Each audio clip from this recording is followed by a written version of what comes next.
Radio Muloqot. Assalomu alaykum muhtaram muxlis, aziz tinglovchilar, hurmatli kuzatuvchilar. O'zbekiston 24 tele radio kanalida to'g'ridan-to'g'ri efir orqali Radio Muloqot loyihasiga kirishamiz.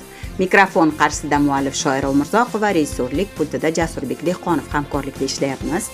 Har doimgidek sizning murojaatlaringizni qabul qilishga, tegishliligi bo'yicha mas'ullarga yo'naltirishga, qonun doirasida sizga yordam berishga, huquqiy maslahat, tavsiyalar berishga tayyormiz. Eslatib o'taman, demak, bugungi loyihada bizda O'zbekiston texnik jihatdan tartibga solish agentligi axborot xizmati rahbari hamkasbim Abdurauf Rasulov ishtirok etyaptilar. Assalomu alaykum. Va alaykum assalom.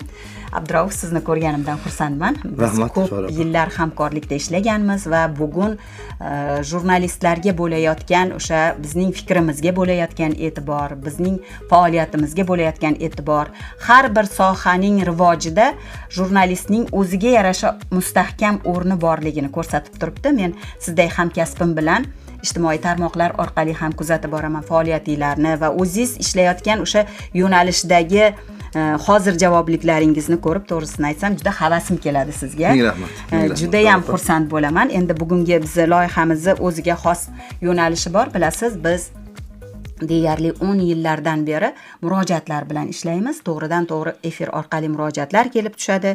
Men ruxsatingiz bilan murojaatchilarga eslatib o'tmoqchiman.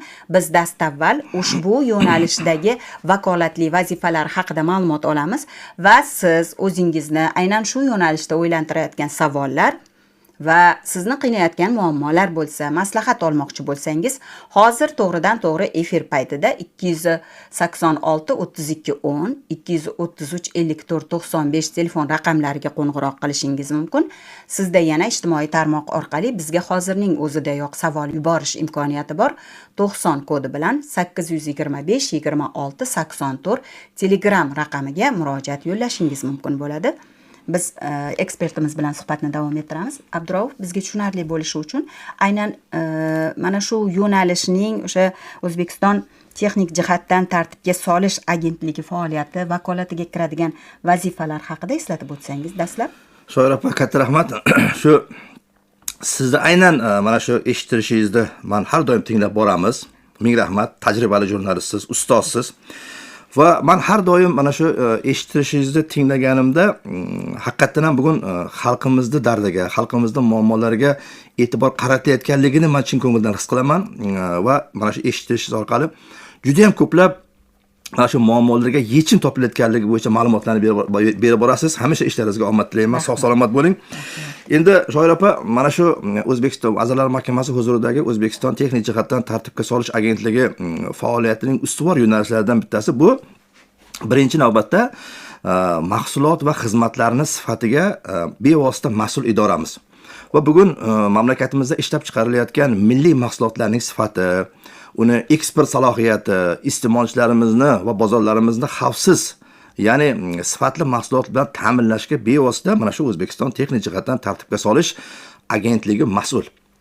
Va bugun xabaringiz bor, so'nggi mana 7-8 yil davomida shaxsan prezidentimiz tashabbuslari bilan aynan standartlashtirish, metrologiya sertifikatlashtirish, ya'ni sifatga juda katta e'tibor qaratilyapti. Mana prezidentimizning viloyatlarga tashriflarida, sanoat korxonalari bilan uchrashuvlarida yoki bo'lmasa har yili bir marta mana juda katta masshtabdagi o'sha tadbirkorlar bilan uchrashuvlardagi eng katta masala sifat, standart degan gap bekorga aytmayaptilar. Mana shu jarayonlarda albatta bizni vazifamiz, xizmatimiz juda ham katta va bu borada biz imkoniyat darajasida ishlashga va mana shu o'zimizda ishlab chiqarilayotgan milliy mahsulotlarimizni sifatini oshirishga va hamda ichki bozorlarimizda, tashqi bozorlarda o'zini munosib o'rniga ega bo'lishida harakat qilib kelyapmiz. Albatta. Endi murojaatlarga o'tamiz. Demak, shunday xulosalash mumkinki, bugun O'zbekistonning nufuzini, sharafini oqlash, mahsulotlarimiz orqali bizning nufuzimizni yana orttirish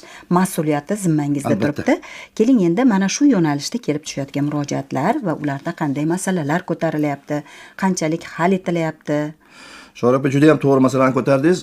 Umuman mana shu so'nggi 7-8 yil davomida muhtaram prezidentimiz belgilab bergan katta bir tamoyil bor. Bu xalq, demak, davlat idoralari uchun emas, davlat idoralari xalq uchun ishlashi kerak degan tamoyil juda katta o'zini samarasini beryapti. Ya'ni endi u paytgacha to'g'risini aytganda shu davlat idoralari xalqimizni eshitish tizimi uncha yaratilmagan edi. So'nggi yillarda mana prezident qabulxonalari, xalq qabulxonalari, bosh vazir qabulxonalari, umuman qabulxonalar soni shunchalik ko'paydiki, mana shu murojaatlar bilan ishlash tizimiga ham juda katta e'tibor qaratildi. Endi bu bo'yicha 100% natijadorlikka erishdik deb ayta olmaymiz. Hali bu borada hal qilinishi kerak bo'lgan ishlar bor, muammolarimiz bor. Yaqinda prezidentimiz ham katta yig'ilishda shu masalani ko'tardilar va bu bo'yicha hali oldimizda turgan juda katta vazifalar bor. Endi bevosita murojaatlarga keladigan bo'lsak, Shoir opa, umuman bizga kelayotgan murojaatlarni asosiy qismi mana shu mahsulotlarning sifati, sertifikatlashtirish bilan bog'liq va demak bugungi kunga holatiga keladigan bo'lsak, mana shu O'zbekiston texnik jihatdan tartibga solish agentligi demak va uni tizim tashkilotlariga keladigan bo'lsak, jami 300 ga yaqin demak murojaatlar kelib tushgan bo'lib, bularda demak 91 tasi elektron tarzda, 151 tasi demak virtual qabulxona orqali, og'zaki hamda 11 tasi ishonch telefonlari orqali demak kelgan va tahlil natijalariga ko'ra demak shu o'tgan 2024-yil hisobot davriga nisbatan demak 68 taga, ya'ni 24% ga ko'paygan. Demak bu bizni shu sohamizga bo'lgan qiziqishni ortib borayotganligi dalolatda. Ko'payishi, ishonch ham qiziqish ham nima e'tibor. Va 93 ta murojaat Shoir opa mahsulotlarni sertifikatlashtirishda demak amaliy yordam berish ma'nosida kelgan. 82 tasi demak texnik tartibga solish sohasi masalalariga oid, 28 tasi o'lchov vositalarini metrologik qiyoslovdan o'tkazish borasida, 18 tasi demak aholiga sotilayotgan mahsulotlarning sifatini o'rganib chiqish va tegishli choralar ko'rish bo'yicha. Endi ba'zi bir mana shu bozorlarimizda aholimiz gohida kundalik xarida jarayonida sifatsiz mahsulotlarga duch kelib qoladi va mana shu murojaatlar shunga kiradi. 10 tasi demak standartlar va me'yoriy hujjatlar bilan ta'minlash, ya'ni jismoniy va yuridik shaxslarning murojaatlari. 5 tasi demak ishga joylashtirishda amaliy yordam ko'rsatish, 2 tasi akkreditatsiya masalasi va yana 2 tasi agentlik vakolati doirasiga kirmaydigan masalalar, 14 tasi boshqa turli masalalarga oid murojaatlar to'g'risida kelib tushgan. Endi Shoir opa, ba'zan odamlarimiz mana telefon orqali murojaat qiladi. Bizga taalluqli bo'lmagan masalalar ham bor-da. Bunga ham biz iloji boricha qonuniy javob berishga harakat qilamiz. Albatta. Bizga rejissorimizning ishorasiga ko'ra bizda telefon qo'ng'irog'i bor ekan, uni qabul qilamiz-da, keyin yana davom etamiz. Marhamat, assalomu alaykum. Siz O'zbekiston 24 teleradio kanali radio muloqot loyihasidasiz. Marhamat, tanishamiz. Assalomu alaykum. Yaxshimisizlar? Rahmat. Hurmatli boshlovchi, meni ismim Islomjon Rahimov. Men sizlarni Namangan oblasti Chust shahridan bezovta qilyapman. Xo'p, men hozir eshitishlar berayotgan eshitib juda ham xursand bo'ldim. Radiolaringni eshitib turuvdim. Rahmat. Xo'p, men sizlarga telefon qilishimni maqsad sizlarga minnatdorchilik bildirib qo'ymoqchiman. Mana bu men Chust shahrida mana shu lift va eskalatorlarimni ana sertifikatlashtirish masalasi bo'yicha lift va eskalatorlarni texnik tartibga solish agentligiga, ya'ni hozir siz bilan muloqotda bo'layotgan boshliqqa men mas'ul shaxsga men bularga o'z minnatdorchiligimni bildirib qo'ymoqchiman. Sababi meni ishim juda ham tez, qisqa kunlarda ijobiy hal qilib berildi. Men o'ylamovdim shunchalik bo'ladi deb. Bularga kattakon rahmat. Sababi mana shularni mana shunchalik qilganning hisobiga, amaliy yordam berganning hisobiga mana shu tez kunlarda mening zavodimda, lift va eskalatorlar ishlab chiqarish zavodimda 140 ta ishchi o'rni tez kunlarda o'z o'rnini topib ishlar boshlanadi. Bu juda ham katta narsa. Shuning uchun men hozir bu radioni eshitib turdim, birdaniga xursand bo'lib ketdim. Shunaqaliklar bo'lar ekan deb sizlarga kattakon rahmat. Shu tartibga solish agentligiga men o'z minnatdorchiligimni bildirib qo'ymoqchiman. Agar iloji bo'lsa salomimni yetkazib qo'ying, rahmat deb qo'ying. Kattakon rahmat. Albatta. Sizga ham katta rahmat. Mana hozir bizni tinglab, bizni o'sha studiyamizda ishtirok etayotgan ekspertning so'zlarini tasdiqlab berdingiz. Sizdan avval ular keltirgan raqamlarda, demak, sizning ham o'sha joyda o'rningiz bor. Hal etilgan murojaatlar qatorida turibdi. Sizga katta rahmat. Demak, sizga qonuniy yordam berilganidan minnatdorlik bildiryapsiz. Ishlab chiqaruvchi kattakon rahmat. Demak, sizning ham zimmangizdagi mas'uliyat endi O'zbekiston sharafini oqlaydigan, nufuzini ko'taradigan Rahmat. sifatli mahsulotlar ishlab chiqarish va Albatta, o'sha albatta. o'zingiz aytganday 140 ta ish o'rnini ta'minlash. Bu orqali demak 140 nafar o'sha fuqaroning oilasidagi farovonlikni, tinchlik, xotirjamlikni Albatta. ta'minlashdan iborat. Sizga katta rahmat, loyihaga munosabat uchun rahmat. Salomat Rahmat bo'ling. sizlarga ham, rahmat. Biz esa loyihada davom etamiz. Mana qanday yoqimli. Hozir bizni tinglayotganda ko'pincha o'sha zahoti ijtimoiy tarmoqdan yozishadi, minnatdorlik bildirib qo'ng'iroq qilishadi, ba'zan murojaatlar keladi. To'g'risini aytsam, bizdagi aynan sizning yo'nalishingizda murojaatlar juda ko'p deb ayta olmayman, lekin ba'zida shu o'sha avtomobillarni ilgari hozir tartib bekor qilindi. Menimcha eng ko'p masalada shunday murojaat bo'lardi. Biz endi bu murojaatlarni hozir ochiqlashimizning ham hojati yo'q. Ular o'z-o'zidan o'sha berilgan taklif asosida yechimini topdi va ular uchun qulaylik bo'ldi. Keling endi shu o'rinda ozgina to'xtalib o'ting. Ilgarigi bilan hozirgi qulayliklar bo'yicha. Mana shu Shoir opa, hozirgi mana telefon qilgan hamyurtimiz yo boshqa odamlar haqiqatan murojaat qilinadi. Agar haqiqatan ham shularda murojaatlari shu sertifikatlashtirish, metrologiya yoki muvofiqlikni baholash idoralari bilan bog'liq bo'lsa, bizning asosiy vazifamiz zudlik bilan shunga munosabat bildirib, tegishli mas'ullarga topshiriq berib yoki tegishli mas'ullar bilan birgalikda ishlab, mana shu murojaatlarni o'z vaqtida hal qilishga juda katta e'tibor qaratamiz va har hafta hurmatli O'zbekiston Texnik jihatdan tartibga solish agentligi rahbari Akmal Jumanazarov boshchiligida yig'ilish o'tkaziladi. Chora-tadbirlar belgilangan va faoliyatimizdagi eng katta ustuvor yo'nalish mana shu murojaatlarga o'z vaqtida demak javob qaytarish va bu borada viloyatlarda bo'ladimi yoki o'zimizning markazda bo'ladimi, butun viloyatlarda o'sha odamlar bilan demak samarali ishlarni tashkil qilib, ularning savollariga, muammolariga yechim topishga qaratilgan desak, albatta xato bo'lmaydi. Sayyor qabullar ham o'tkaziladi joylarga. Albatta, men shunga ham to'xtalib o'tmoqchi edim, Shoir opa, agar ruxsat bersangiz, chunki endi xalq bilan muloqotni juda ham turlari ko'p haqiqatan. Og'zaki, yozma yoki bo'lmasa, lekin bugungi kunda eng samarali usullardan bittasi haqiqatan sayyor qabullar. Bundan tashqari mana shu agentlik matbuot xizmati rahbari o'zim bo'ladigan bo'lsam, shu hududlarda demak joriy yilni o'tgan davrda juda ko'plab press turlar ham tashkil qildik. Mana shu ommaviy axborot vositalarini olib borib, sanoat korxonalariga olib borib, ularda qanday muammolari bor, yechimlari bor yoki bo'lmasa mana agentlik rahbariyati, rahbarimizning o'zi ham mana demak tinimsiz viloyatlarda yuradi va mana shu sayyor qabullar jarayonlarida ham yuzlab, minglab mana shu odamlar bilan uchrashuvlar tashkil qilinadi va mana shu uchrashuvlar jarayonlarida bevosita shu ayniqsa endi uchrashuvlar ko'proq sanoat korxonalari bilan bo'lgandan keyin ularni o'sha demak masalalarga, ya'ni mahsulotlarning sifatini oshirishga, standartlashtirish, me'yoriy hujjatlar bilan ta'minlash masalalaridagi juda katta ularda demak savollari bo'lsa, shu yerda o'zida ularga javob berishga albatta harakat qilinyapti. Bu ham o'zining ijobiy samarasini beryapti. Endi biz joylardan aynan mana shu qabullar, sayyor qabullar, murojaatlar yechimini chuqurroq bilish maqsadida joylar bilan bog'lanib ko'ramiz, ruxsatingiz bilan. O'zbekiston ilmiy sinov va sifat nazorati markazi Samarqand filiali mas'uli Sirojiddin Odilov bilan bog'lanib ko'ramiz. Assalomu alaykum Sirojiddin. Assalomu alaykum. Bizning loyihamizni tinglab borayapsiz. Demak, Samarqand viloyatidagi mana shu filialning ga kelib tushayotgan murojaatlar, ularning yechimi va bu qanchalik ertaga o'sha yurtimizni, O'zbekistonni brendi degan nufuzni, mas'uliyatini his qilyapsizlar. Shu haqida siz bilan muloqot olib bormoqchiman. Marhamat, efirdasiz. Rahmat kattakon.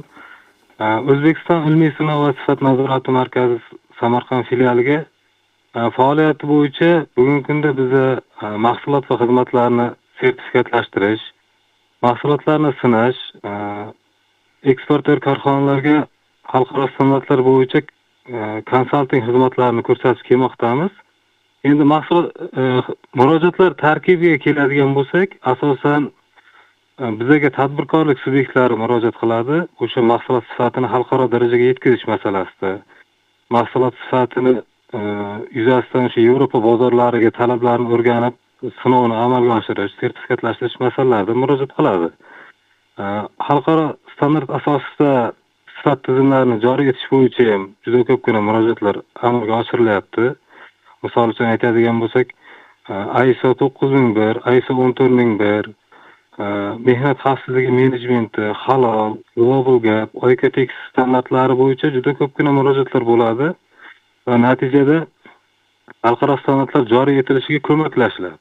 Xalqaro standartlar joriy etilish natijasida ko'pgina korxonalar o'z navbatida mahsulot sifati yaxshilanganligi sababli Yevropaga, boshqa qo'shni davlatlarga, Amerika qit'asigacha davlatlarga eksporti geografiyasi kengayishiga erishilyapti. Bundan tashqari, endi qonunchilik bo'yicha mahsulotlarni eksport qilishda muvofiqlik baholash ishlari ixtiyoriy, lekin bu ixtiyoriy bo'lganligi bilan biza cheklanib qolmasdan korxonalar bilan birga ishlash, ularning murojaatlarini o'rganish natijasida ko'pgina davlatlarda mahsulotlarning xavfsizligi bo'yicha sinovlari bo'yicha murojaatlar ko'p tushadi. Misol uchun Yevropa davlatlari talabi bo'yicha qishloq xo'jaligi mahsulotlari, quritilgan meva sabzavotlarda oltin yurt miqdori, aflatoksin ko'rsatkichlari sinovini talab qilishadi. Bu sinovni talab qilish sababi o'sha ba'zi hududlarda shu mahsulotlarga nisbatan shubha paydo bo'lganligi uchun muammo kelajakda kelib chiqmasligi uchun joylarga chiqib, namunalar olib sinov o'tkazish natijasida korxonalarga yordam ko'rsatib kelmoqdamiz. Bir misol sifatida aytib o'tishim kerak, viloyatdagi Samrin Trade korxonasini quritilgan o'rik mahsulotini Yevropa bozorlari oltin yurt miqdori bo'yicha nazoratini so'raganligi sababli oltin yurt miqdorini sinovini yo'lga qo'ydik doimiy ravishda. Yevropa o'sha oltin yurt miqdorini sinovini o'rik mahsulotini sinov natijasiga ishongan holda hozirgi kunda bemalol qabul qilib, ya'ni eksporti doimiy yo'lga qo'yildi. Bundan tashqari viloyatimizdagi Doniyev Servis Stil korxonasida shu vaqtgacha mahsulotlarni asosan qo'shni davlatlarga eksporti bilan shug'ullanib kelardi. Hozirgi kunda quritilgan mayiz mahsulotini sinovi, sertifikatlashtirish amaliy yordam ko'rsatish natijasida Amerika qit'asigacha, Kolumbiya davlatiga hozir to'liq eksportini yo'lga qo'ygan. Bundan tashqari ham aytib o'tishimiz kerak, o'sha muvofiqlik baholash ishlarini xalqaro darajada tan olinishi bo'yicha katta yutuqlarimizdan biri bizda, ya'ni ILAC xalqaro laboratoriyalar forumi, IAF xalqaro akkreditatsiyash forumiga to'laqonli a'zo bo'lganimiz bizlarning katta yutug'imizni beryapti. Chunki murojaatlarni o'rganish davomida ular tomonidan sinov va sertifikat masalalarida yordam ko'rsatish natijasida to'g'ridan to'g'ri tan olinib, mahsulotlari kirib borilishiga, o'z navbatida asosiy natija mahsulotning sifati yaxshilanishiga sabab bo'lyapti. Biz ham bilasizmi, mana shu Samarqand viloyatida, Samarqand shahrida qadoqlangan eng mana quritilgan mevalarni, eng sifatlilarini xorijdagi yurtdoshlarimiz aytishdi. Shuni ola kelish mumkinmi deb so'rashgan ekan. Shaxsan o'zim ham qiziqqan edim, lekin hatto shu darajada o'sha sifati yaxshi yoki topish qiyinroq bo'ldiki, biz Samarqanddan topa olmadik. Keyin bilsak, u faqat o'sha xorijliklarni o'sha talabiga ko'ra siz aytayotgandek ishlab chiqarilar ekan. Bu ham O'zbekistonning nufuzini, ishlab chiqarishda qanchalik biz yaxshi rivojlanib borayotganligimizni ko'rsatib turadi va ularni o'sha bizni mahsulotga bo'lgan ishonchini ifodalaydi. Demak, Samarqand viloyatidagi mana shu olib borilayotgan ishlar, ilmiy sinov va sifat nazorati markazi tomonidan yo'lga qo'yilgan mana shu ishlar ham O'zbekistonning nufuzini oshirishga xizmat qilyapti deyish mumkin. Murojaatlarni demak hal etilishi bu nafaqat o'sha tadbirkorga, balki O'zbekistonning nufuziga, ishlab chiqarishni rivojlanishiga ham xizmat qiladi. Sizga kattakon rahmat. Bugungi loyihadagi ishtirok uchun eslatib o'taman, muhtaram muxlis, aziz tinglovchilar, siz hurmatli kuzatuvchilar to'g'ridan to'g'ri efir orqali O'zbekiston 24 teleradio kanalida radio muloqot loyihasini tinglayapsiz, kuzatyapsiz. Biz o'sha hozir onlayn O'zbekiston ilmiy sinov va sifat nazorati markazi Samarqand filiali mas'ullaridan birining ma'lumotlarini tingladik. Biz loyihada davom etamiz. Rahmat sizga, Sirojiddin. Biz loyihada davom etamiz. Shoir opa, agar ruxsat bersangiz, mana shu sayyor qabullarga men yana ozgina to'xtalib o'tsam, chunki va shu agentlik rahbari tomonidan tasdiqlangan sayyor qabullarga bugun juda katta e'tibor qaratilyapti. Raqamlarga qaratadigan bo'lsak, joriy yilni o'tgan davrda to shu kunga qadar 13 ta demak mana shu viloyatlarda sayyor qabullar o'tkazildi. Bu demak agentlik rahbari Akmal Ro'ziqulov Jumanazarov boshchiligida, shuningdek bizda bilasiz hududiy demak tashkilotlarimiz ham bor. Bu O'zbekiston Milliy meteorologiya instituti yoki bo'lmasa O'zbekiston ilmiy sinov va sifat nazorati markazi, inspeksiyamiz bor va bundan tashqari O'zbekiston standartlari instituti mas'ullari bor. Mana shu mas'ullarimiz bevosita joriy yilning o'tgan davr mobaynida mana Qoraqalpog'iston Respublikasida Toshkent shahri, Navoiy, Surxondaryo viloyatlarida misol uchun mana 3 ta sayyor qabullar o'tkazildi yoki bo'lmasa O'zbekiston ilmiy sinov sifat nazorati markazi demak Javlon Kattaxo'jayev tomonidan demak Andijon viloyatida, Vodiy viloyatlarida 2 marotaba, 3 marotaba sayyor qabullar, Samarqand viloyatlarida, Jizzax viloyatida va akkreditatsiya markazi tomonidan ham mana shu Namangan, Qashqadaryo viloyatlarida sayyor qabul o'tkazildi. Bu sayyor qabullarda shoir opa bilasizmi, jismoniy va yuridik shaxslar qatnashadi va jarayonlarda mana shu o'zlarining faoliyatlarida, korxonalarning faoliyatlarida yoki bo'lmasa mahsulotlarida yoki bo'lmasa ishlab chiqaruvchilarimiz ko'proq mana shu Yevropa davlatlariga yoki dunyoning boshqa rivojlangan mamlakatlariga mahsulotlarini eksport qilishga juda katta imkoniyatlar ochilgan. Lekin ba'zi tadbirkorlarimiz mana shu mahsulotlarini Yevropaga talablarini ko'proq bilmayapti-da. Shu talablar to'g'risida ma'lumot beriladi va mana shu talablarga asosan demak o'sha bevosita savollarga javoblar berib amaliy yordam berilyapti. Albatta, mana endi sizning fikringizni quvvatlash uchun biz joylar bilan bog'lanib ko'ramiz. Aynan biz hozir harakat qilamiz. Hozirgina siz aytib o'tgandek, Meteorologiya instituti Qashqadaryo filiali mas'uli Rahmatilla Azizov bilan bog'lanamiz. Assalomu alaykum. Assalomu alaykum. Rahmatilla, siz bizni tinglab boryapsiz. Bugun ko'rib turganingizdek, o'sha aynan sizning yo'nalishingizdagi murojaatlarni tahlil qilyapmiz. Ularning yaxshi natijalari haqida yaxshi suhbatlar, munosabatlar bildirilyapti loyihamiz davomida. Keling, endi menda boshqa yo'nalishlarda, ayniqsa ijtimoiy yo'nalishlarda, tibbiy yordam masalalarida Qashqadaryo viloyatidan juda ham murojaatlar ko'p. Sizda aynan sizning yo'nalishingizda Meteorologiya institutida o'sha Qashqadaryo filialida kelayotgan murojaatlarni tahliliga o'tamiz. Ko'proq qaysi masalalarda murojaat qilishyapti va vakolatingiz doirasida qanday yordam ko'rsatilyapti? Marhamat. Assalomu alaykum yana bir bor. Bizda Qashqadaryo filiali tarafdan ko'proq endi barcha tashkilotlar, yirik korxonalar bor yoki mana jismoniy shaxslar, yuridik tashkilotlar tarafdan barcha murojaatlar amalga oshiriladi. Bular asosan endi bizda hozir raqamlashtirilgan tizimga o'tilgan, ya'ni meteorologiya tizimi orqali murojaat bo'ladi.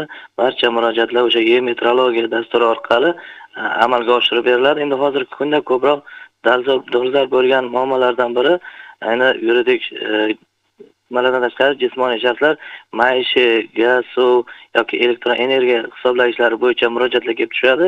Bular bari hammasi ya'ni davlat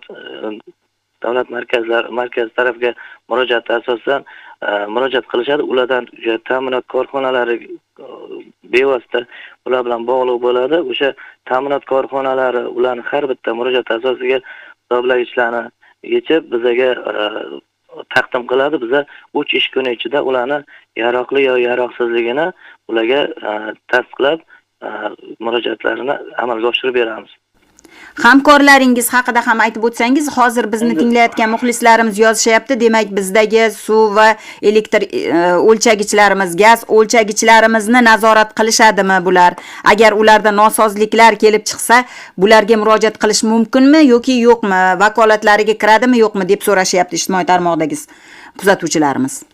Endi bizda mana 698 sonli qaror bor. Qarorga asosan har bitta o'lchov vositalari o'sha elektr energiyasi hisoblagichlar yoki maishiy gaz hisoblagich, suv hisoblagichlar hammasi davlat xizmatlari tomonidan amalga oshiriladi. Ular har bitta fuqaro o'zini murojaatini davlat xizmatlariga murojaat qiladi, lekin bularni nazorat qilish, bularni ishlarini yaroqli nima qilish uchun har bitta ta'minot korxonasi tomonidan amalga oshiriladi.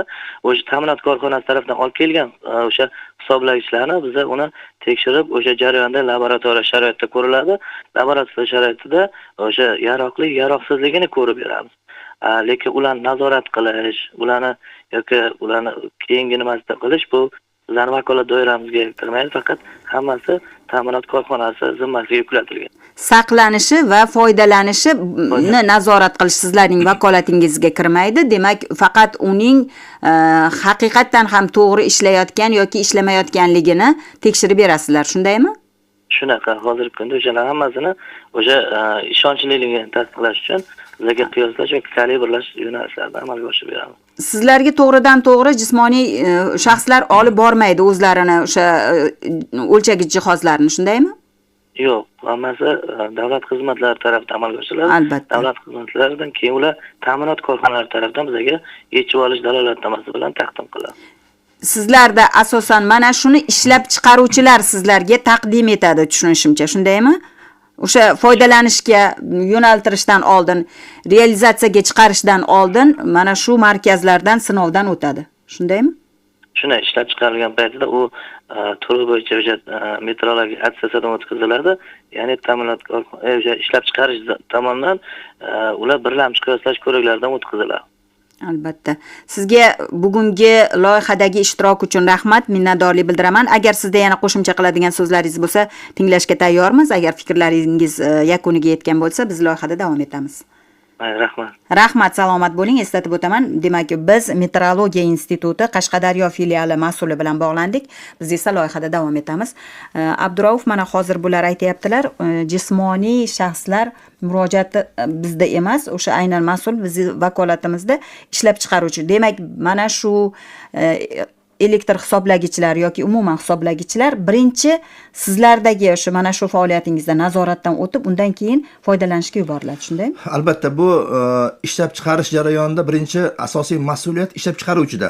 Undan keyin o'sha ko'rik davri kelganda, ya'ni biz 8 yilga muddat uzaytirildi, aholini demak qulaylik yaratish maqsadida va mana shu muddati kelgan hisoblagichlarni demak o'sha metrologik ko'rikdan o'tkazish bu davlat xizmatlari orqali amalga oshiriladi. Chunki bu yerda demak tamagirlik, korrupsion holatlarda inson aralashuvini oldini olish maqsadida davlat xizmatlari orqali murojaat qilinadi va murojaat orqali olib kelingan demak o'sha hisoblagichlarni metrologik tekshiruvdan o'tkazdirib, laboratoriya xulosasiga asosan agar yaroqli bo'lsa yaroqli, agar yaroqsiz bo'lsa yaroqsiz holatda sertifikat chiqarib beriladi. Bizga hozir yana minnatdorlik yozibdilar. Demak, Toshkent shahridan Shoislom tadbirkorman. Mening murojaatimni ijobiy yechimda yordam berilganligi uchun minnatdorligimni yetkazib qo'ying deyaptilar. Endi tadbirkor faoliyati haqida chuqur to'xtalmaymiz. Umuman bugun tadbirkorlarimizning murojaati ijobiy yechim topayotgani, aynan sohani o'sha qayerga borishini bilmay yurganda mana shu yo'lga qo'yish uchun dastlab demak sizlar bilan bog'lanish kerak bo'ladi. Sizda imkoniyat bor, ishonch telefon raqamlari. Ishonch telefonlarimiz bor. Bemalol demak murojaat qilishlari mumkin. Va Shoir opa yana bir narsani agar ruxsat bersangiz qo'shimcha qilmoqchi edim. Mana shu demak O'zbekiston texnik jihatdan tartibga solish agentligi huzurida demak inspeksiya bugungi kunda faoliyat olib boradi. Mana shu inspeksiyaga ham yuridik va jismoniy shaxslar tomonidan juda ko'plab murojaatlar keladi. Ya'ni bevosita mana shu o'zimizda ishlab chiqarilayotgan yoki bo'lmasa import qilinayotgan mahsulotlarni demak sifati bilan bog'liq ko'p murojaatlar kelib chiqadi va murojaatlarga asosan joriy yilning o'tgan davrida demak 9 oy davomida o'rganishlar o'tkazildi. Mana shu endi bu radio tinglovchilarimiz uchun ham, biz uchun ham, siz uchun ham menimcha bu raqamlar qiziq bo'lsa kerak deb o'ylayman. Albatta. Va mana shu nazorat inspeksiyasi mutaxassislari tomonidan demak 442 ta korxonada demak davlat nazorati tadbirlari o'tkazildi. Natijada demak 492 turdagi mahsulot tekshirilganda 450 bittasi, ya'ni 91% nomuvofiq deb demak topildi. Bu orqali demak tegishli o'sha san'at talablariga javob bermagan holatlari aniqlandi va sudga tegishli hujjatlar yuborildi. Shuningdek 28477 ta o'lchov vositasidan 21000 dan oshig'i, ya'ni 73% qiyoslanmagan holatda, ya'ni 69 o'lchash vositalari umuman yaroqsiz holatda bugungi kunda ishlayotganligi demak aniqlandi va mana shu aniqlangan kamchiliklar bo'yicha tegishli idoralarga xat yuborildi va mana shu qonun ustuvorligi demak yo'nalishlarida yana bir qator ishlar amalga oshirilyapti. Bu endi Shoir bilasizmi, demak murojaat ham mana shu biz asosiy faoliyatimiz bugun prezidentimiz tomonidan umuman tadbirkorlik faoliyatiga, sanoat korxonalariga juda katta yordamlar berilyapti, imkoniyatlar berilyapti, imtiyozlar berilyapti. Lekin afsuski, mana shunday holatlarga ba'zan qo'shtirnoq ishidagi tadbirkorlarimiz ko'z yumgan holatda, atayin shuni bila turib, sifatsiz mahsulotlar ishlab chiqarib, o'sha bozorlarimizda iste'molchilarimizni zaharlayotgan holatlari ham uchrab turibdi. Biz mana shunga qarshi juda katta, demak, kurash olib boryapmiz. Bu demak, shu bilan birgalikda, demak, hududlar kesimida ham, mana Toshkent shahrida hududlarda ham demak davlat nazorati tadbirlari amalga oshiriladi. Mana birgina Toshkent shahrida demak 43 ta o'sha davlat nazorati tekshiruv amalga oshirilganda 207 ta mahsulot agar olib tekshirilganda laboratoriya tekshiruvdan 199 tasi nomuvofiqligi aniqlangan. Farg'ona viloyatida 29 ta demak davlat nazorati tekshiruvi o'tkazilgan, 33 ta mahsulotdan demak barchasi nomuvofiqligi aniqlangan. Buxoro viloyatida 38 ta tekshiruv davlat nazorati amalga oshirilgan bo'lsa, 56 ta mahsulotdan 54 tasi nomuvofiq. Ya'ni bugungi o'sha texnik reglamentlar talablariga, standart talablariga javob bermasligi aniqlangan. Shuningdek, Qashqadaryo, Navoiy, Samarqand va boshqa viloyatlarda ham xuddi shunday holatlar qayd etilgan.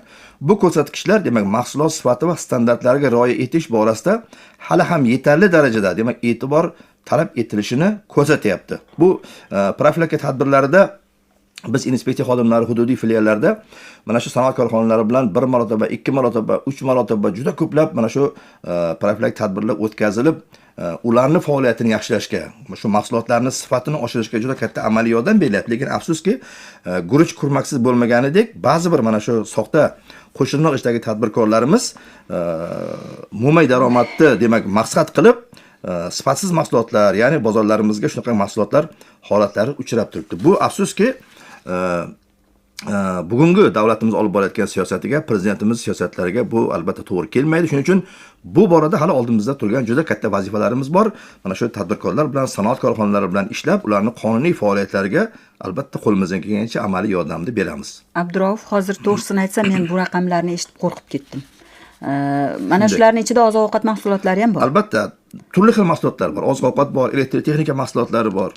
Hammamizga o'sha sevimli filmimizda hammamizga yod bo'lib ketgan va biz ba'zan tanqid o'rnida ishlatadigan xo'rozqand chet elniki desa yotib olib yalaydi degan so'zni, demak biz ba'zan o'zimizdagi mahsulotlarga ishonmayotganimiz mana shu o'rinda ko'rinib turibdi. Albatta, albatta. Nima uchun qaysi davlatda ishlab chiqarilgan, nima uchun boshqa o'sha xorijdan kelayotgan ba'zi mahsulotlarga qiziqish borligi. To'g'ri. Mana shu bizdagi ba'zi ishlab chiqarilayotgan mahsulotlar sifatini hozir men raqamlarni eshitganimda bilasizmi, hozir men hatto qo'rqib ketdim. Ko'chaga chiqqanimizda, demak biz mahsulot olayotganimizda e'tiborli bo'lishimiz kerak. Keyin Shoir opa, uzr gapingizni bo'ldim, yana bugun mana prezidentimiz boshchiligida Jahon savdo tashkilotiga a'zolik masalasi ham tezlashyapti. Mana yaqinda hukumat komissiyasi Jenevada bo'lib qaytdi va juda ko'plab mamlakatlar bilan kelishuvlarga erishilyapti. Yaqin qoldi. Endi bu ko'pchilikda savol tug'iladiki, Jahon savdo tashkilotiga a'zolik bizga nima beradi? Juda katta narsa beradi. Bu eng asosiysi, Shoir opa, bugun shu oziq-ovqat mahsulotlari bo'ladimi, sanoat korxonalari bo'ladimi? Agar biz Jahon savdo tashkilotiga demak a'zo bo'lganimizdan keyin bizda mamlakatimizda juda ham katta raqobat muhiti shakllanadi. Chunki mahsulot sifatga javob bermaydimi, talabga javob bermaydimi, u mahsulot, u korxona o'z-o'zidan chetga chiqib ketadi. Uni mahsulotini hech kim olmaydi. Yevropada, dunyoda bizga juda katta partiyadagi sifatli mahsulotlar kirib keladi va bu jarayon o'zimizdagi ishlab chiqaruvchilarimizga ham juda katta mas'uliyat yuklaydi. Ular xalqaro standartlarni joriy qilmasa, xalqaro me'yorlarga amal qilmasa, ularning mahsulotlariga hech kim talabgor bo'lmaydi. U ichki bozorda ham, tashqi bozorda ham o'zining o'rnini topa olmaydi. Shuning uchun mana shu texnik jihatdan tartibga solish agentligi, ya'ni bizning vazifamiz bugun mana shu mamlakatimizda ishlab chiqarilayotgan mahsulotning sifati, iste'molchi manfaati mana shunga qaratilgan desak albatta to'g'ri bo'ladi va bu borada biz yana ham oldimizga qo'ygan vazifalarni belgilab oldik. 2026-yilga ham reja dasturlarimizni tasdiqlab oldik. O'ylaymanki, bu boradagi ishlarimizni yanada jonlantiramiz. Men loyiha davomida, loyiha oxirida ko'pincha hal bo'lgan murojaatlar uchun juda xursand bo'lardim, lekin bugun hozir raqamlarni eshitib bir fuqaro sifatida ham qo'rqib ketyapman. Bizga ham hozir mana ijtimoiy tarmoqdan xorijdagi kuzatuvchilarimiz yozayapti. O'sha xorijga mahsulot, ayniqsa meva-chevalarni qadoqlab chiqarishganda ham hatto ularning orasiga xom, pishmagan, yetilmagan, sifatsiz mahsulotlarni yuborayotgan tadbirkorlar O'zbekistonning nufuzini yerga urishi mumkinligini, O'zbekistonning nufuziga ishonchsiz ishonchsiz mahsulotiga ishonchsizlik Albatta. yuzaga kelishi mumkinligini e'tiborga olishsin deb yozishyapti. Demak, bugungi loyihadan xulosamiz shu bo'ldiki, hurmatli tadbirkorlar, ishlab chiqaruvchilar, siz nafaqat o'z manfaatingiz uchun xizmat qilasiz. Siz ishlab chiqargan sifatli mahsulot ham sizga foyda keltiradi, ham xalqimizga foyda keltiradi, ham O'zbekistonning nufuzini, sharafini oqlashdek juda katta mas'uliyat sizning zimmangizda turganini unutmang. Siz O'zbekiston 24 teleradio kanalida to'g'ridan-to'g'ri efir orqali radio muloqot loyihasini tingladingiz, kuzatdingiz va bugungi loyihadagi ishtirok uchun O'zbekiston Texnik jihatdan tartibga solish agentligi mas'uli, axborot xizmati rahbari hamkasbim Abdurauf Rasulovga minnatdorlik bildiraman. Abdurauf, bugungi loyihadagi ishtirok uchun rahmat, foydali ma'lumotlar uchun rahmat. Yana efir orqali uchrashguncha xayr, salomat bo'ling. Murojaatlaringizni 90 kodi bilan 825 26 84 Telegram raqamiga yo'llashingiz mumkin. Hammaga rahmat. Radio Muloqot.